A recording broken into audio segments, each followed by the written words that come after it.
जवळच्या दुकानांमध्ये उपलब्ध। नमस्कार, मी दीपक पळसुले। संध्याकाळचे 5 वाजता महाराष्ट्र लाईव्ह मध्ये आपल्या सगळ्यांचं स्वागत। बुलेटिनच्या सुरुवातीला आपण छत्रपती संभाजीनगरमध्ये जाणार आहोत। छत्रपती संभाजीनगरमध्ये हायकोर्टाच्या लिपिक पदाच्या ऑनलाईन परीक्षेदरम्यान मोठा गोंधळ उडालाय। सेवन हिल परिसरातील सुराणा नगरमधील परीक्षा केंद्रावर परीक्षा सुरू होताच सर्व्हर डाऊन झाल्याचा आरोप विद्यार्थ्यांनी केला। त्यामुळे शेकडो परीक्षार्थी यांची परीक्षा ही खोळंबली आणि या सगळ्या विद्यार्थ्यांच्या आता समस्या जाणून घेण्यासाठी अभिजित दिपके सीजेबीचे संस्थापक हे देखील पोहोचलेले आहेत। सध्या त्यांच्यासोबत ते संवाद साधतात। लांबून आलेल्या परीक्षार्थींना अचानक आलेल्या तांत्रिक अडचणींचा फटका बसल्यानं केंद्रावर संतापाचं वातावरण निर्माण झालं, मोठा गोंधळ निर्माण झाला। त्यानंतर वरिष्ठ अधिकारी आणि पोलिसही घटनास्थळी दाखल झाले। अधिकाऱ्यांकडून परिस्थिती नियंत्रणात आणण्याचे सध्या प्रयत्न सुरू असला तरी ही परीक्षा पुन्हा घेतली जाणार की परीक्षार्थींना अतिरिक्त वेळ दिला जाणार याबाबत अद्याप कुठलीही स्पष्टता नाही। तांत्रिक बिघाडाचा फटका हा सगळ्या परीक्षार्थींना बसलाय। आता परीक्षाबाबत प्रशासन नेमका काय निर्णय घेतं हे पाहणं महत्त्वाचं असणार आहे। सध्या अभिजित दिपके या सगळ्या विद्यार्थ्यांच्या समस्या जाणून घेण्यासाठी त्यांना पाठिंबा देण्यासाठी या ठिकाणी पोहोचलेले आहेत।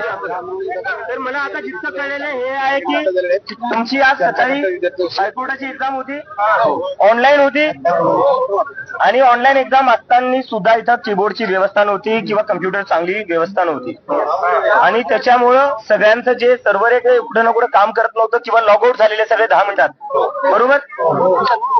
आणि त्याच्यामुळे सगळेच फेल झाले असं मला सांगण्यात आलेलं, बरोबर आहे। कोण कोण फेल झाले हात वरती करा एकदा।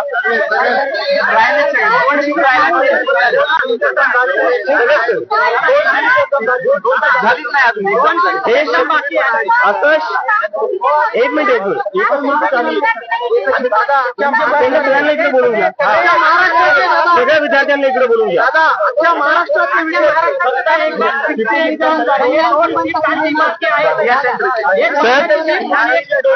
इधर बाकी महाराष्ट्रभर एकदम बीच में हत्यारा नाही बरं। आता आपण असं करू, जोपर्यंत आज कोणी हायकोर्टचे जज आहे म्हणे, डिस्ट्रिक्ट कोर्टचे जज आहे म्हणे आणि परीक्षा त्यांच्याच अंतर्गत आहे, तर जोपर्यंत जज साहेब बाहेर येऊन गॅरंटी देत नाही री एक्झामिनेशनची, तोपर्यंत येऊन सरकार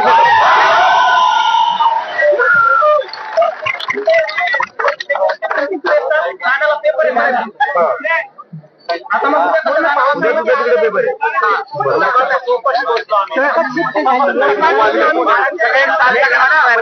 सगळे बसायला तयार आहे ना। बघा, मी दिल्लीमध्ये दिल्ली घर नसताना तिथं 35 दिवस बसून राहिले, संभाजीनगर तर माझं घर इथून तरी हलणारच नाही। तुम्ही जर बसायला तयार असेल मी तुमच्या तुमच्या मागण्या पूर्ण होत नाही तोपर्यंत इथून सरकार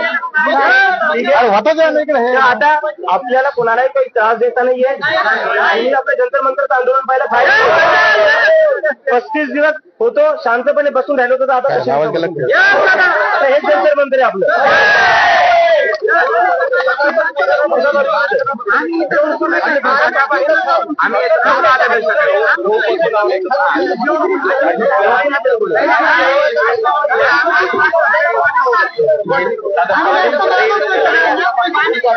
आपण सगळे मग काय अडचण आहे बसायला? ज्याला जायचंय आत्ताच निघून जा। आपण स्वतःसाठी लढतोय, हलायचं नाही। कारण की ते यांना हे वाटतं की मुलं थोडा वेळ बसतील आणि 6 वाजल्यापासून आम्ही बसायला तयार आहे ना, मी तुमच्यासोबत बसतो।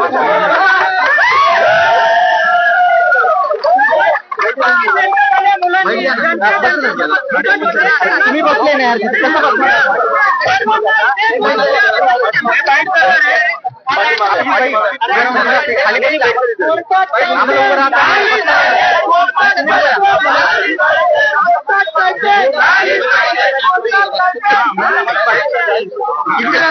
इरफान भाई थोड़ा भाई इधर से आओ, पीछे से आओ, आ जाओ। दादा अजून नहीं थोडं मागे सरका इधर से ये पकड़ो साढ़े कैमरा तुम्हारा कहाँ है?